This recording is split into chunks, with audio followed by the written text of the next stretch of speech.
Imagine opening your eyes one ordinary morning and discovering that the nation you live in has shifted beneath your feet overnight. Two Supreme Court developments, massive, historic, and politically explosive, have arrived with such intensity that they could reshape America's direction for decades. These rulings touch not only the future of congressional power, but the very rules that decide who is recognized as a citizen. Before the country has time to process that shock, another political tremor hits. Marjorie Taylor Greene steps into the spotlight and reveals a leaked phone call involving Donald Trump and newly emerging Epstein documents. Suddenly, headlines erupt, social media spirals, and Americans across the spectrum are left confused, emotional, and unsure what to believe. Accusations rise, narratives clash, and the truth becomes harder to see. That's why today we're slowing everything down, removing the noise, focusing on the facts, and building a clear understanding of what truly happened. By the end of this breakdown, you'll understand why historians may circle this week as a turning point, and why the media is fighting fiercely to frame the story before you reach your own conclusions. Let's begin with the Supreme Court decision that immediately reshaped the political landscape in Washington. On the surface, the case involved redistricting in Texas, a procedure some people find dull or overly technical. But this ruling is anything but trivial. It carries the potential to shift which political party holds power in Congress for years to come. Here's the essence. Texas, like every state, must draw congressional boundaries. These lines decide which voters are grouped together, and therefore which candidates are likely to win. A few years ago, Texas approved new maps that critics argued were designed to expand Republican influence, possibly flipping several districts. A lower court looked at those maps and ruled that race, not politics, had influenced the boundary lines. Because the Constitution forbids using race as the driving factor in district creation, the court blocked the maps. When the case reached the Supreme Court, the conservative majority overturned that decision. They concluded that the lower court did not sufficiently respect the elected legislature's intentions and emphasized that lawmakers must be presumed to act in good faith unless clear evidence proves otherwise. This seemingly technical detail, intent versus outcome, carries enormous implications for the nation. Why does this shift matter so much? Because it dramatically changes the rules for every state where Republicans control the legislature. For years, GOP-led states ran the risk of having their district maps invalidated under claims of racial gerrymandering. Even if legislators insisted they were pursuing political, not racial, goals, courts often used demographic patterns to challenge those arguments. Meanwhile, Democratic states faced fewer obstacles because their districting patterns typically didn't trigger the same racial scrutiny. This created an uneven playing field. One party could aggressively reshape political maps with limited interference, while the other had to navigate legal landmines. The Supreme Court's new approach changes that equilibrium. By prioritizing the stated intention of lawmakers rather than relying heavily on statistical outcomes, the court has effectively granted more freedom to state legislatures when designing political boundaries. Analysts now estimate that this shift could influence control of 20 to 40 seats in the House across future election cycles. That margin is the difference between governing with a razor-thin majority and steering the chamber with a comfortable advantage. And this is just the beginning, because the court is preparing to rule on an even more profound question involving the Voting Rights Act. The next major Supreme Court decision unfolding this term could redefine how courts handle challenges to redistricting nationwide. A long-standing provision of the Voting Rights Act has allowed groups to challenge maps based on their practical effects, meaning if a district's structure significantly harms minority voting power, courts can strike it down even without proving discriminatory intent. The Texas ruling signals that the court may shift toward a standard that focuses primarily on the motivations of lawmakers, not just the consequences. If that becomes the nationwide rule, then many legal challenges that relied on outcome-based arguments may lose traction. This would fundamentally reshape how states approach redistricting, giving legislatures clearer guidelines and fewer ambiguities. But understanding the importance of this ruling requires acknowledging something deeper. The Constitution has always permitted partisan gerrymandering. The debate has only ever been about the boundary between political strategy and racial discrimination. The court's new reasoning attempts to clarify that distinction in a more predictable way. While controversial, this move also brings honesty to a process that has long operated in the shadows, with both parties drawing lines to strengthen their own power while publicly condemning the other side for the same behavior. As monumental as the redistricting decision is, the second Supreme Court announcement may carry even greater long-term consequences. On the same day that ruling was released, the court declared it would hear oral arguments regarding President Trump's executive order seeking to reinterpret birthright citizenship. This issue strikes at the core of national identity. The 14th Amendment, adopted after the Civil War, states that anyone born in the United States and subject to the jurisdiction of the country is automatically a citizen. For generations, this has been understood to include nearly everyone born on U.S. soil, regardless of their parents' legal status. Trump's executive order challenges that reading. He argues that children born to parents residing illegally in the country or temporarily present on short-term visas should not receive citizenship automatically. Critics immediately responded that the executive order violated constitutional precedent and exceeded presidential authority. They cited an 1898 Supreme Court decision commonly understood to have settled this question. But the court's decision to take the case at all indicates that several justices believe the underlying issues merit reconsideration. That alone suggests that existing interpretations may not be as unshakable as many believe. Trump's legal team bases its argument on the phrase, subject to the jurisdiction thereof, asserting that this wording implies a deeper level of allegiance than temporary or unlawful residence. They note that children of foreign diplomats born in the United States do not receive U.S. citizenship because their parents are exempt from full American jurisdiction. Extending that logic, they contend that parents in the country unlawfully or temporarily may not meet the constitutional threshold for transmitting citizenship to their children. They further argue that the 1898 case, often cited as definitive, Wong Kim Ark, has been misinterpreted over time. That ruling dealt with parents who had established permanent residence and long-term ties to the U.S., not parents with temporary presence. Legal scholars remain divided. Some maintain that birthright citizenship is firmly established and cannot be modified by executive action or narrow reinterpretation. Others believe that the meaning of the 14th Amendment has been expanded over time in ways that the original framers never intended. Remarkably, even commentators typically opposed to Trump have admitted that his legal case is more substantial than they initially assumed. That acknowledgement hints at how unpredictable the outcome could be when arguments begin. This debate has arrived at a pivotal moment in American history. Over the past several years, the nation has experienced unprecedented levels of illegal immigration. Estimates suggest that tens of millions of people entered the country unlawfully during the last administration alone, and many of those individuals had children after arriving. Under current interpretations, all those children automatically became citizens. That dynamic carries immense implications for social services, electoral demographics, and long-term national planning. At the same time, the global context matters. Most developed countries do not offer unconditional birthright citizenship. Many require at least one parent to have legal status or permanent residency. So the core constitutional question becomes, does the 14th Amendment mandate universal soil-based citizenship, or does it allow for a more nuanced approach aligned with international norms? If the court rules that Congress or the executive branch has discretion in this area, the entire framework of American immigration policy could shift dramatically.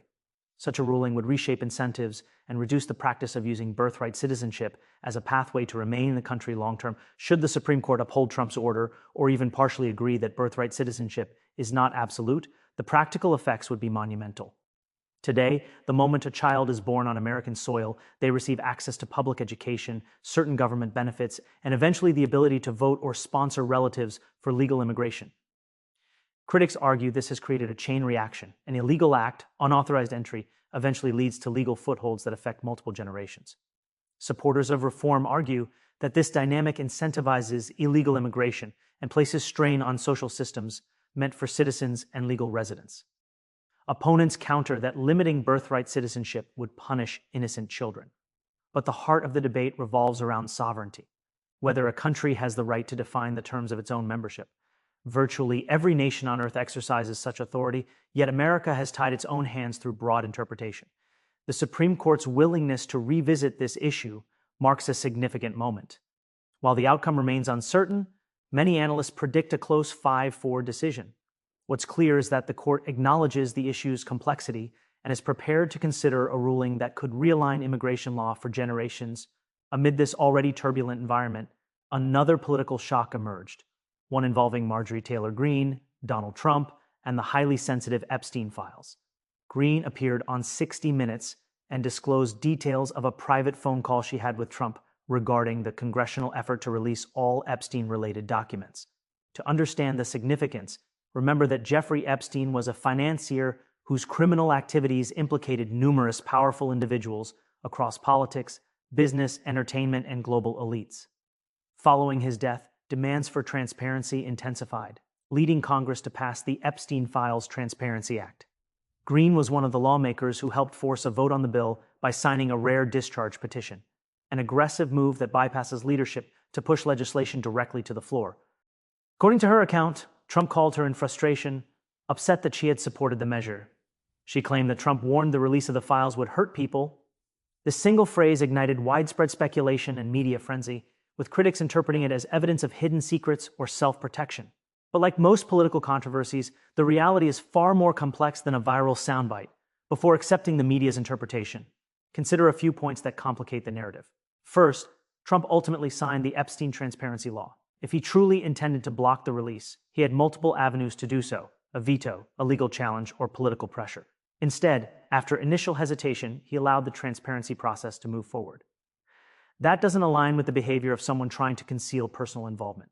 Second, the phrase hurt people likely refers to the ripple effects of releasing raw, unfiltered, decades-old investigative materials. These documents could include names of individuals who were merely adjacent to Epstein socially, not necessarily complicit in wrongdoing. They may contain unverified allegations, confidential victim information, or references that could destroy reputations unfairly. Trump, having navigated countless legal storms throughout his public life, understands how damaging out-of-context information can be. Third, if there were damaging evidence implicating Trump, political adversaries who have spent years investigating him would almost certainly have exposed it by now. Nothing substantial has surfaced beyond the fact that he once knew Epstein socially, as did many high-profile individuals. This context suggests Trump's reaction was likely rooted in caution rather than guilt. While commentators fixate on tension between Trump and Greene, the broader reality is far more consequential. The law requiring the release of Epstein-related materials established a strict 30-day deadline.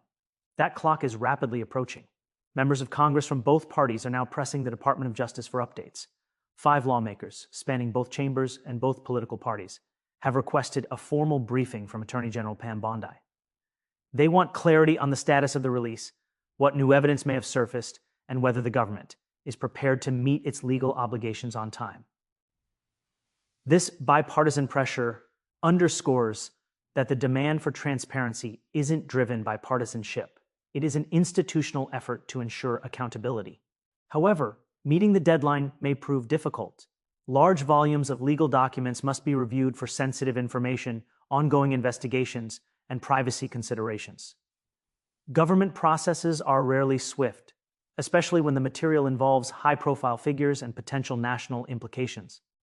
Yet the pressure remains intense, and the expectation is clear: the era of hiding politically uncomfortable information is closing. Whether the release happens on time or is slightly delayed, the transparency movement is now unstoppable. As if that weren't enough, yet another development unfolded, one that could open an entirely new chapter in the Epstein saga. A federal judge in Florida authorized the release of grand jury materials from Epstein's older case, dating back nearly 20 years. Grand jury records are typically protected indefinitely to shield witnesses, preserve fairness, and prevent misuse of preliminary testimony.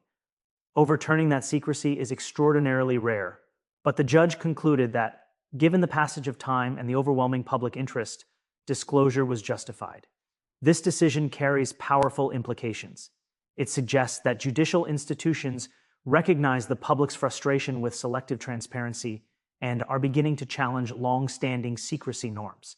Predictably, speculation is already running wild.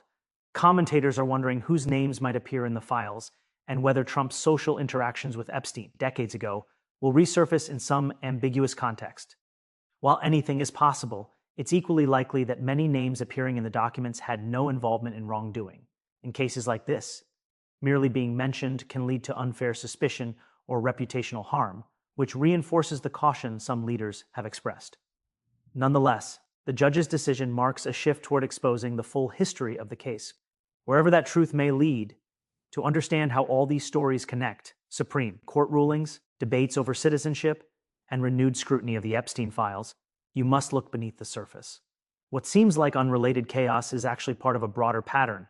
Core American institutions are being forced to redefine old assumptions under new pressures. The Supreme Court is reevaluating constitutional interpretations that have stood uncontested for generations. Congress is asserting its authority to demand transparency from the executive branch.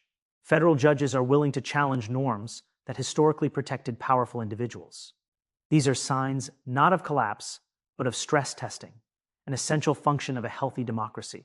Lawmakers and judges must wrestle with the tension between tradition and modern realities.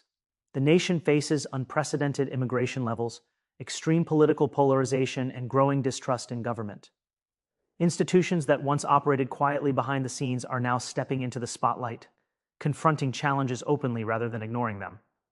This convergence of institutional friction may feel unsettling, but it is evidence that the republic is adapting. When old frameworks fail to address new circumstances, the system either evolves or stagnates.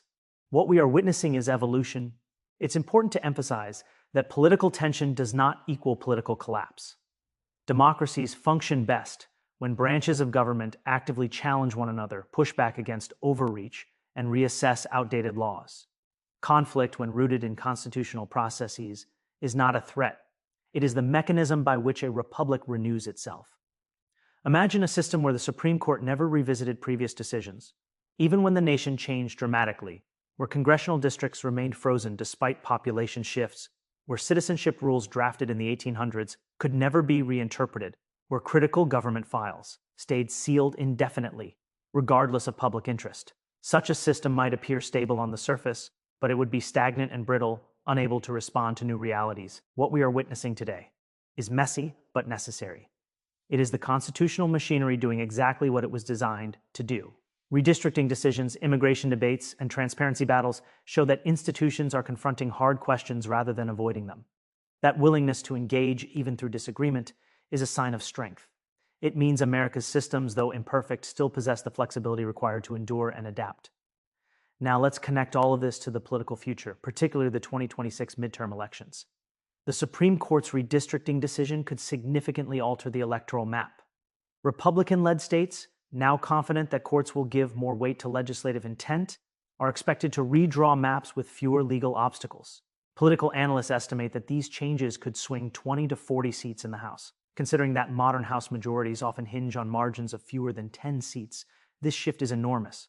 A gain of even 20 seats could give Republicans a durable majority lasting years, even if internal party disagreements arise. Meanwhile, the potential ruling on birthright citizenship could reshape long-term demographic trends. Children born to illegal immigrants currently become citizens and eventually eligible voters. This has influenced the electoral balance in certain states. If the court rules that citizenship requires at least one parent to have legal status, the demographic outlook changes dramatically. Democratic strategists counting on future population trends may find their projections upended. But beyond political calculations, the core issue remains: what principles should guide who becomes a citizen of the United States? That question carries weight far beyond any single election cycle. Beyond electoral implications, these decisions raise deeper questions about the nation's identity, sovereignty, and long-term stability. Many Americans, across various political backgrounds, feel uneasy watching millions enter the country illegally, while legal immigrants wait through lengthy processes. They wonder whether citizenship has become a mere matter of geography rather than a meaningful commitment to American values.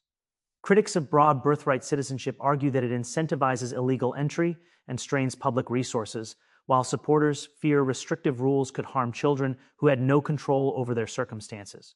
Meanwhile, the fight over transparency and the Epstein files reflects a generational movement demanding accountability. Citizens want institutions to stop shielding powerful individuals and start exposing the truth, even when complicated or uncomfortable. Combined, these debates represent a nation wrestling with foundational principles: who may join the national community, how political maps should be drawn, and whether secrecy has any place in modern government. Though these debates are contentious, they demonstrate that Americans still care deeply about the integrity of their system and want it to function fairly. That passion, even when expressed through conflict, is evidence of a living democracy. The year 2025 is shaping up to be one of the most consequential in recent memory. Institutions that once operated quietly are now being challenged to justify their decisions openly. The Supreme Court is reconsidering long-standing interpretations on both elections and citizenship. Congress is asserting its oversight authority more aggressively than usual, pressing for transparency from the Department of Justice. Judges are breaking with tradition by unsealing materials long considered untouchable. None of these developments guarantee perfect outcomes. Courts are fallible. Politicians often act with personal motivations. Transparency can illuminate truth, but can also be manipulated for political gain. Yet the direction is unmistakable. America is moving toward clearer rules, stronger enforcement, and more accountability for elites and institutions alike. Despite the turmoil, this trajectory offers hope. As flawed as the system may be, it is still functioning. Leaders are still debating. Courts are still reviewing. Citizens are still demanding answers. Those dynamics are the opposite of decay. They are the fuel of renewal. And in a world where many nations slide toward authoritarianism or chaos, America's willingness to confront its challenges head-on remains a source of resilience. So what should ordinary Americans take away from everything happening right now? First, resist the urge to let sensational headlines shape your understanding. Every issue, from redistricting to citizenship to leaked phone calls, has layers of context that must be examined calmly. Second, embrace the reality that democratic systems often grow through conflict. Institutional friction is not a malfunction. It is the way constitutional government adapts to new realities. Third, recognize that transparency is essential but also complicated. The demand for openness must be balanced with the need to protect victims, preserve ongoing investigations, and prevent misinformation from damaging innocent people. The Epstein files, when released, will likely be used by every political faction to reinforce their narratives. Some will weaponize them, others will minimize them. Your job is to approach them critically and thoughtfully. Above all, understand that the turbulence of this moment reflects a nation in the process of redefining itself, not collapsing, but evolving. As the court issues historic rulings and Congress pushes for answers, the American system shows that it still has the capacity to correct itself, confront challenges, and shape a future grounded in accountability and constitutional principles.